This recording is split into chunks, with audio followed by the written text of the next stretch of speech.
za ku saurari sharshin fim ɗin nan mai suna BFG The Giant. Ba a sani ba wasu manyan halittu ko in ce Samudawa da ke cin naman mutane suke satar jama'a cikin dare domin su ci. Amma bayan wata ƙaramar yarinya ta hango wani ƙaton basamude a cikin dare, daga nan abubuwa suka canza. Kada ku manta ku danna mana subscribe idan wannan shine zuwanka na farko, sannan ka danna ƙararrawar sanarwa yadda da zarar mun ɗora sabon bidiyo za ka samu sako. Wata rana ne da tsakar dare a birnin London, wata yarinya mai suna Sophie da ke zaune a gidan marayu. Ta kasance kullum tana tabbatar da rufe ƙofofi da tagogi da ke gidan marayun yadda ya kamata, domin a daidai wa'annan sa'o'i mutane suke bacewa. Bayan ta rufe ko ina sai ga inuwar wani abu mai girman gaske ta gifta ta taga a wajen layi. A yayin da sauran yaran gidan marayun suke kwance suna bacci, Sophie tana kwance akan gadonta tana karatu. Sai magen gidan marayun ta hango wani abu, shine ta fita waje ta baranda. Shine Sophie ta bi ta waje zuwa barandar, sai ta hango wani katon mutum a wajen layi. Sai ya lura da cewa Sophie ta ganshi. A firgice Sophie ta dawo a guje cikin bargonta ta buya. Amma katuwar halittar haka ya miƙo hannunsa cikin gidan marayun ya damƙe Sophie a cikin bargonta. Yana ɗauke da Sophie, katon ya kama hanyarsa ta fita daga birnin. A ƙoƙarinsa na ficewa daga garin, ya yi amfani da dabaru kala-kala a yunƙurinsa na kada kowa ya ganshi a yayin da zai fita. Bayan ya fita daga garin, shine katon ya fara amfani da dogayen kafafuwansa yana buga tsalle sama, wanda a ƙarshe katon ya daka tsalle sama ya shiga cikin gizagizai ɗauke da Sophie a cikin barko. Can suka isa wani guri, sai ga katon ya kai Sophie cikin gidansa. Lokacin da suka isa gidan, shine ya rataye Sophie a jikin bargonta, sannan ya fara gyara kayan miya. Ganin haka ya sa Sophie ta yi ƙoƙarin tserewa a lokacin da katon baya kallonta, amma ina ta yi motsin da ya jiyo ta. Ya gaya wa Sophie cewa ba za ta iya tserewa ba sai dai idan tana da fuka-fukai. Sophie ta tambaye shi a ina suke yanzu, shine ya ce mata suna cikin tsibirin Samudawa, kuma sannan akwai wasu mayun Samudawa a waje. Sai Sophie ta roƙe shi da kar ya cinye ta. Sai katon ya ce mata shi ba mugu ne mai cin naman mutane ba, kuma ba zai taɓa cinye ta ba. Amma Sophie ta amsa masa da cewa shi mugu ne tunda ya sace ta. Sai katon ya amsa mata da cewa shi ma yana jin haushin haka, musamman ma game da iyayenta. Sai Sophie ta ce masa ba ta da iyaye, ita mareniya ce. Ta kuma tambayarsa cewa ko sauran Samudawan suna da kirki kamar shi.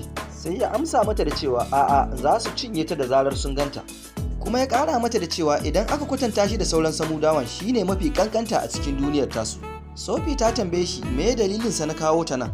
Sai ya amsa mata cewa dole ce ta saka, idan bai yi hakan ba sai ta gaya wa kowa cewa ta ga wani katon mutum, kuma mutane za su kama shi su sa shi a gidansu. Sai Sophie ta ce mai ta gida ta yi alkawarin ba za ta gaya wa kowa ba, amma bai yarda da ita ba, sai ya ce za ta ci gaba da sauran rayuwarta ne tare da shi a nan. Sai Sophie ta ce idan bai kyale ta ba za ta gudu. Sai ya gargaɗe ta da cewa idan ta bar gidan ba tare da shi ba, mayin Samudawan nan za su cinye ta. Sai katon ya fito da wata kwalba mai shuɗin haske a cikinta. Sai Sophie ta tambaye shi meye wannan, shine ya ce mata mafarki ne. Sai Sophie ta ce mafarki ba abu ne da yake faruwa a gaske ba.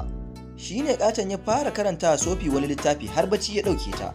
Bayan Sophie ta yi bacci sai ya tafi zuwa wani ɗaki wanda yake ɗauke da wasu kwalabe masu haske kala daban-daban a cikinsu. Sai ya ɗauko wata kwalba mai jan haske ya amfani da ita. Sophie ta farka ta ga katon yana bacci, ta samu damar guduwa ta taga. Ta fito daga cikin gidan, sai dai tana cikin gudu sai ga wani katon basamudo ya miƙo hannu ya damƙe ta. Ta fara kururuwar neman taimako, amma katon abokin nata ya kule kofar gidansa domin babu abin da zai iya. Sai mayan basamudan ya daga Sophie ya haɗiye ta, nan take ta farka. Sai ta ga ashe cewa mafarki ne da katon abokin nata ya sa mata domin ya tabbatar mata da cewa mafarki wani abu ne da kan iya faruwa a gaske.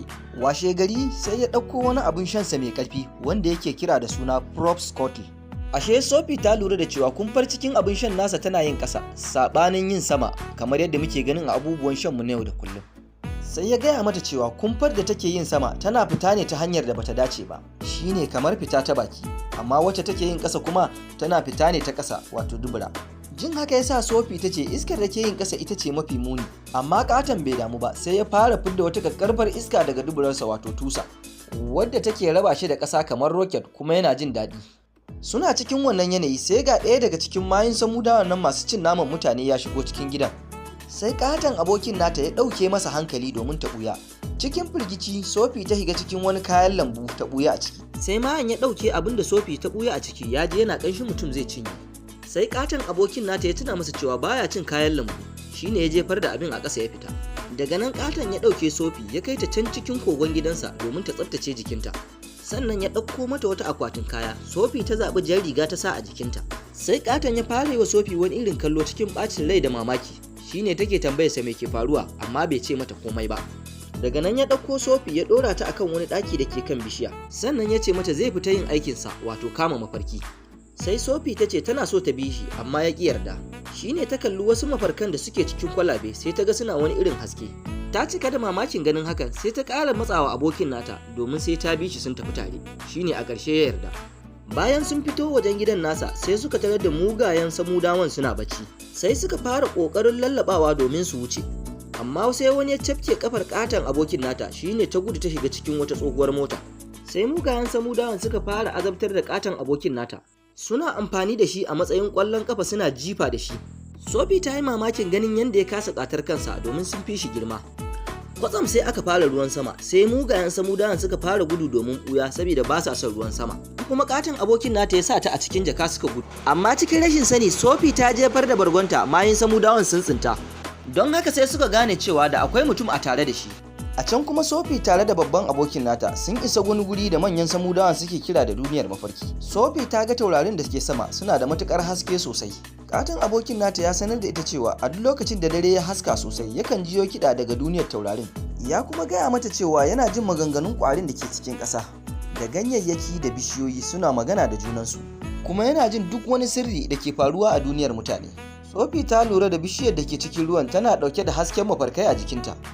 Sai katon abokin nata ya ce ya je wani yana kiransa, sai ya tsalle ya fada a cikin ruwan. Bayan ya shiga cikin ruwan, daga nan ya nemi Sophie ita ma da ta biyo shi, shine ita ma ta yi tsalle ta fada a ciki. Ku saurare mu a bidiyo na gaba domin ganin yadda za ta kasance.